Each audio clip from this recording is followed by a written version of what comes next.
आगाज कुछ अहम और बड़ी खबरों के साथ। उत्तर प्रदेश में होने वाले विधानसभा चुनाव में भले ही अभी वक्त है, लेकिन सियासी तापमान बढ़ने लगा है। इसी कड़ी में एक बार फिर सूबे में बटोगे तो कटोगे वाली बात गूंजने लगी है। सोमवार को मुख्यमंत्री योगी आदित्यनाथ ने स्पष्ट रूप से एक धार्मिक कार्यक्रम में कहा कि सनातन कमजोर होगा तो देश कमजोर होगा, सनातन मजबूत होगा तो देश मजबूत होगा। देश का दुश्मन आंख लगाए बैठा है, हम बढ़ गए तो समझो कट गए। भूतकाल में हम कटे क्योंकि हम बटे थे। दरअसल उत्तर प्रदेश के मुख्यमंत्री योगी आदित्यनाथ सीतापुर पहुंचे, जहां उन्होंने तपोधाम सदगुरु गिरधारी नाथ जी महाराज तपोधाम आश्रम सीतापुर में मूर्ति स्थापना दिवस और भव्य भंडारा कार्यक्रम में संबोधित किया। याद रखना, सनातन कमजोर होगा तो देश कमजोर होगा, देश कमजोर होगा तो सनातन के सामने अस्तित्व का संकट खड़ा होगा। जाति, क्षेत्र और भाषा उसके सामने कोई मायने नहीं रखेगी। और इसलिए इस बात को ध्यान में रखना, इस बात को ध्यान में रखना कि जो बांटने वाले लोग हैं ना, जाति के नाम पर, क्षेत्र के नाम पर, भाषा के नाम पर, इन लोगों से सावधान रहना। याद करिए ना, बांग्लादेश के मुद्दे पर ये सब मौन है। बांग्लादेश में जो मारे जा रहे हैं हिंदू, हर दिन आप सुनते होंगे, एक हिंदू जला दिया गया, एक हिंदू के घर में आग लगा करके मार दिया गया, राह चलते हुए एक हिंदू को जला दिया गया। प्रतिदिन समाचार आ रहे हैं बांग्लादेश से, ये सब मौन है। और लखनऊ में उत्तर प्रदेश विधानसभा की कार्यवाही आज से शुरू हो गई है। प्रेस कॉन्फ्रेंस में मुख्यमंत्री योगी आदित्यनाथ ने बताया कि बजट सेशन की शुरुआत परंपरा के मुताबिक राज्यपाल आनंदीबेन पटेल के अभिभाषण से हुई, जिसमें सरकार की उपलब्धियां और विजन रखा गया। बता दें, मुख्यमंत्री ने कहा कि 11 फरवरी को साल 2026-27 का आम बजट पेश किया जाएगा, जबकि आज राज्य का आर्थिक सर्वे सदन के पटल पर रखा जाएगा। उत्तर प्रदेश विधानमंडल आज से अपना बजट सत्र प्रारंभ कर रहा है और जो संसदीय परंपराएं हैं उसके अनुरूप इसकी शुरुआत माननीय राज्यपाल जी के अभिभाषण से होगी। बजट सत्र में दो महत्वपूर्ण एजेंडे होते हैं, एक माननीय राज्यपाल जी का अभिभाषण और दूसरा सामान्य बजट। माननीय राज्यपाल जी का अभिभाषण वह सरकार की उपलब्धियों और भारी कार्य योजना का सरकार का अपना एक दस्तावेज होता है, जिसे राज्यपाल जी के माध्यम से, सदन के माध्यम से पूरे प्रदेश की जनता जनार्दन को समर्पित किया जाता है और यह सभी माननीय सदस्य फिर उस पर चर्चा करते हैं।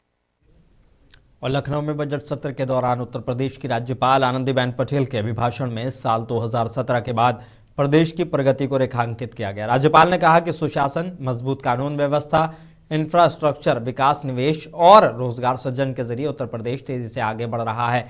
उन्होंने विकसित भारत और विकसित उत्तर प्रदेश 2047 के विजन को दोहराते हुए जन कल्याण को सरकार की सर्वोच्च प्राथमिकता बताया। हालांकि इस दौरान समाजवादी पार्टी के नेताओं ने जबरदस्त विरोध प्रदर्शन किया।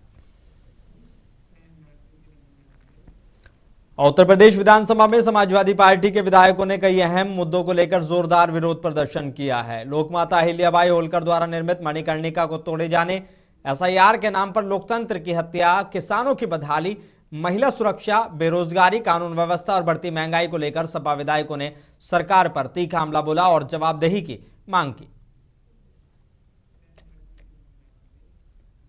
और उधर देहरादून में दून विश्वविद्यालय में डॉक्टर नित्यानंद की जन्म शताब्दी पर आयोजित राष्ट्रीय संगोष्ठी में मुख्यमंत्री पुष्कर सिंह धामी ने शिरकत की है। मुख्यमंत्री ने कहा कि डॉक्टर नित्यानंद की हिमालय, पर्यावरण और सीमांत क्षेत्रों को लेकर सोच आज भी उतनी ही मौजू और प्रासंगिक है। उन्होंने बताया कि राज्य सरकार उनके नाम से चल रहे शोध केंद्र को और मजबूत करेगी और वाइब्रेंट विलेज योजना के तहत सीमांत इलाकों में विकास और पलायन रोकने पर लगातार काम हो रहा है। डॉक्टर नित्यानंद जी का ये जन्म शताब्दी वर्ष है और इस वर्ष यहाँ पर राष्ट्रीय संगोष्ठी का आयोजन किया जा रहा है और उन्होंने अपने संपूर्ण जीवन भर हिमालय की चिंता की, यहाँ के पर्यावरण की चिंता करी, पूरे हिमालय का विकास कैसे हो, यहाँ के जो जोखिम है उन सभी पर उन्होंने बहुत पहले ही जो सोच बनाई थी आज वो हम सब के काम आ रही है। ऐसे ऐसे मनीषी को उनके जन्म शताब्दी वर्ष पर हम उनको नमन करते हैं और उनकी सोच को हम आगे बढ़ाएंगे।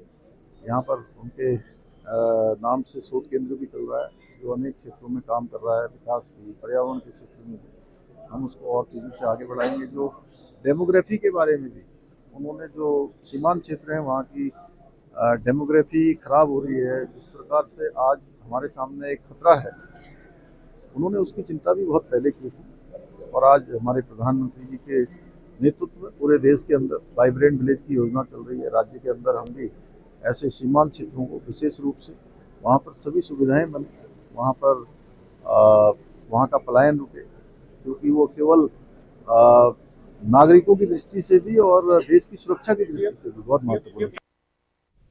समाजवादी पार्टी के अध्यक्ष अखिलेश यादव ने बजट पर तंज कसते हुए कहा कि बजट हलवा में सबसे ज्यादा हिस्सा किसे मिला, इस पर चर्चा होनी चाहिए। उन्होंने सवाल उठाया कि अगर अमेरिका से सस्ता माल आएगा तो हमारे किसान क्या करेंगे। बजट का हलवा जो बना था वो ज्यादा किसको मिला? आज समय ये है कि 18 बढ़ाए के शून्य, 18 बढ़ाए के शून्य, और जो बजट का हलवा बनता है उसका शेयर ज़्यादा किसको मिला है। और बजट पर चर्चा इसलिए होनी चाहिए कि किसान के लिए सब रास्ते खोल दिए हैं। अब किसान करेगा क्या? अगर अमेरिका की चीज़ें आएंगी, कुछ मात्रा में आएँ, ज़्यादा आएँ, कभी भारत ने अपनी अर्थव्यवस्था खोली थी और ये बताया गया था गरीब और किसान की तरक्की होगी और खुशहाली आएगी। जब हम पीछे मुड़ करके देखते हैं, अमीर अमीर हुआ है, गरीब गरीब हुआ है। और जो बातें उस समय कही गई थी जब बाजार खोला जा रहा था, उससे ज़्यादा अर्थव्यवस्था आज खोल दी हमारी।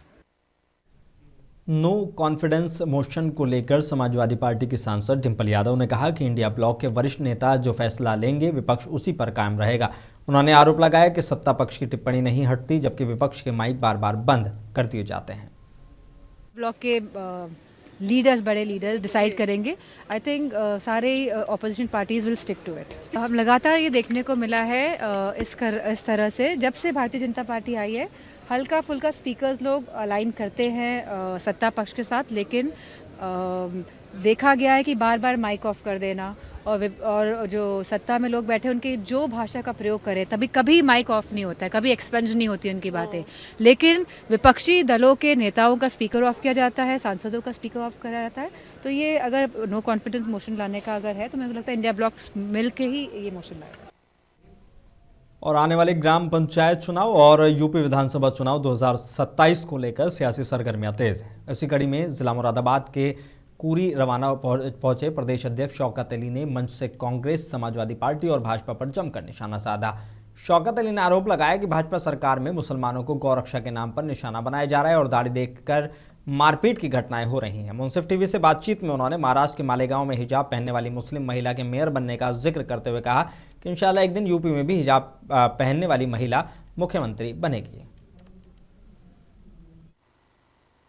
AIMIM के यूपी प्रदेश अध्यक्ष शौकत अली आज मुरादाबाद पहुंचे हैं, उनसे बातचीत कर लेते हैं। क्या कार्यक्रम था जी?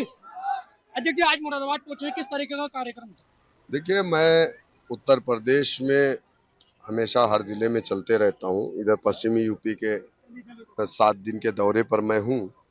कल मैं बरेली में था, मेरे 5 प्रोग्राम थे, शाम को रात में मैं रामपुर था और आज मैं मुरादाबाद में हूँ। तो यहाँ पे हमारे 2 प्रोग्राम्स हैं।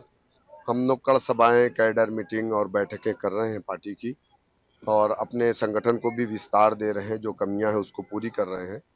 2026 के जिला पंचायत का चुनाव, 2027 विधानसभा के चुनाव की हम तैयारी एक साथ कर रहे हैं और इंशाल्लाह 2026 और 27 दोनों चुनाव हम बहुत मजबूती के साथ लड़ेंगे। महाराष्ट्र में हिजाब वाली महिला जो है वो मेयर बनी है, किस तरह? हाँ, ये हमारे कायद नकीब मिल्लत जनाब बैरिस्टर असदुद्दीन ओवैसी साहब की दूरअंदेशी जो सोच थी, जो लोग मजाक उड़ाते थे कि कैसे बन जाएगी मेयर, जिस तरीके से एक दलित समाज की बेटी उत्तर प्रदेश की मुख्यमंत्री बन सकती है और बनी, तो अभी तो महाराष्ट्र में मेयर बनी है, इंशाअल्लाह उत्तर प्रदेश में भी आप देखिएगा कि एक मुस्लिम समाज की महिला उत्तर प्रदेश की मुख्यमंत्री बनेगी जो हिजाब और नकाब में होगी। हाई कोर्ट का फैसला आया कि कोई भी व्यक्ति अगर अपनी निजी संपत्ति पे धार्मिक कार्यक्रम कराना चाहता है तो करा सकता है, उसकी इजाजत लेने की जरूरत नहीं। नहीं, हम इस फैसले का स्वागत करते हैं और जब तक इस तरीके के जज हैं, जब तक उम्मीद की जा सकती है कि हमें न्याय मिलता रहेगा इंशाल्लाह, और हुकूमत को मुंह की खानी पड़े। क्योंकि देखिए हमारा जो संविधान है ये इसमें हमारा ये फंडामेंटल राइट है, मैं अपने घर में क्या खाता हूँ, क्या पहनता हूँ, क्या करता हूँ, किस तरीके से मैं अपनी नमाज या पूजा करता हूँ, ये मेरा अपना राइट है। इस चीज़ के लिए मुझे कोई नहीं रोक सकता। तो हाई कोर्ट का जो फैसला है वो बहुत ही अच्छा फैसला है, काबिल योग्य फैसला है, हम उस फैसले का स्वागत करते हैं। और हाई कोर्ट ने संविधान को बचाने के लिए इस तरीके के जो फैसले दिए हैं, यकीनन लोगों का न्याय पर और कोर्ट पर भरोसा और बढ़ा है। बहुत बहुत शुक्रिया। हमारे साथ बात कर रहे थे AIMIM के यूपी प्रदेश अध्यक्ष शौकत जी, जिनका कहना है कि जो ग्राम पंचायत और 2027 से विधानसभा चुनावों को लेकर जो है उनकी तैयारियां तेज हैं। मुरादाबाद से मुंसिफ टीवी के लिए शाहरुख हुसैन।